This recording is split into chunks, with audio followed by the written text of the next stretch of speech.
Welcome back, everybody. So we're out here with the B-Rex project, and I was just kind of wondering, I've got 7.5 volts selected for my BEC output, and I was wondering, is that only 7.5 volts on the designated steering channel, channel 1, or is that throughout all the channels?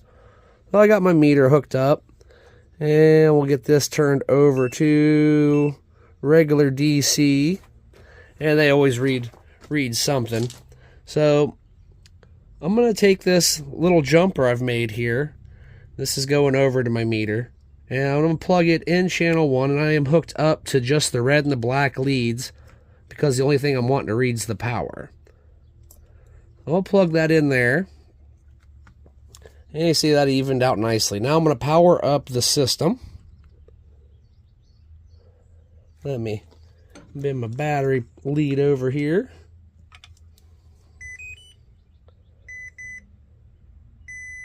So we're actually running 7.65 volts on channel 1, which is our steering channel. That's good. That's actually a little more than we counted on. So let's see. Channel 2 is going to be our input for our throttle. Let's try this. Okay, so it looks like the 7.6 volts is going to carry across all of our channels, which is excellent. That's what I was wondering about. I just wanted to make sure that I wasn't putting more power to my front steering servos than I was to my rear steering servos. And to answer your question, Malcolm, because I know we talked about this, there it is. We have 7.5 or 7.66 on every channel, which is a good thing.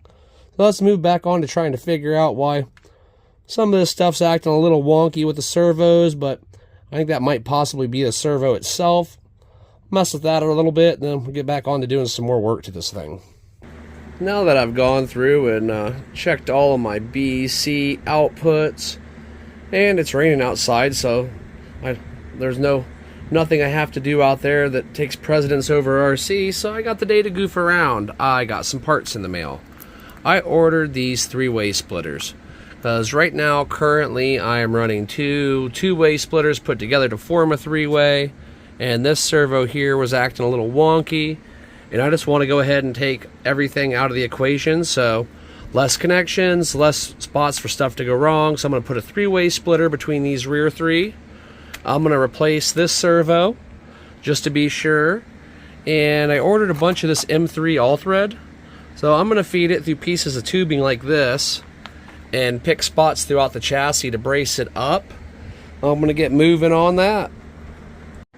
Check it out. I'm using a full-size car jack stand to hold this thing up while I work on it so I can get to the servo. Well, I'm thinking we got it fixed, at least for the moment. Seems to be all reacting right now. The one servo is still a little twitchy. Be the third axle back. It just does a little weird twitch from time to time. Have to get that figured out. Yeah, it's getting pretty windy around here, getting ready to storm again. But with that sorted, now I can get onto the bracing, and maybe a little bit of that body work would be cool. Looks like I picked up a stick. All right, let's get back to it. Have the cab mounted up so it is nice and secure, but let me pop it off here. Should be able to pop it off. And this is how I did the mounting. This was the original bottom of the van, but it had a huge center hump where that door came through, and that didn't allow me to mount it. So I cut that out with a Dremel tool, and it just bolted through. And now I can pop that on and off while I'm working on it, and I can start painting it. And I'm going to do just one single driver. Now, this is all talk, so hopefully I can get to the point where I want to be. But I want to do one single driver with the steering wheel moving. You should be able to see them through the top. I'm going to cut this out and put some louvers or something in here as a windscreen that you can see through. And then this big door should be staying open all the time. So you should have a lot of different places to view the driver, because I want to light the inside of the cab. This is the long game on this one for sure.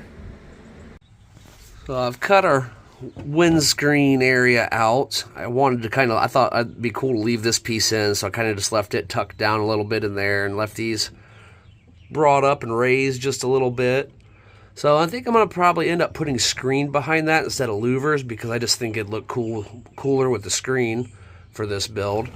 I got a first spray of Rust-Oleum paprika on there, and now I'm going to go through and do a little salt weathering on it, and I may spray it like maybe close to like an olive drab green or something like that. Well, a lot of ideas to work with. I am all salted up and ready to spray. And this paint job is going to change a lot over the course of this build. It's going to have a lot of different things done, a lot of things being added to it. I'm going to hit it with the next color and see what it looks like. Well, that turned out pretty decent. I like that. And I've got this piece of material here that I scrounged. And I should be able to cut it out. I think that might be a cool looking windshield. We'll see. And over here I have the bits drying. I gotta wash the salt off them and then they'll be ready to put back on. So we're getting there. Well, I've used a piece of this expanded aluminum to take care of that section in the middle that was missing that we had to cut the hump out for.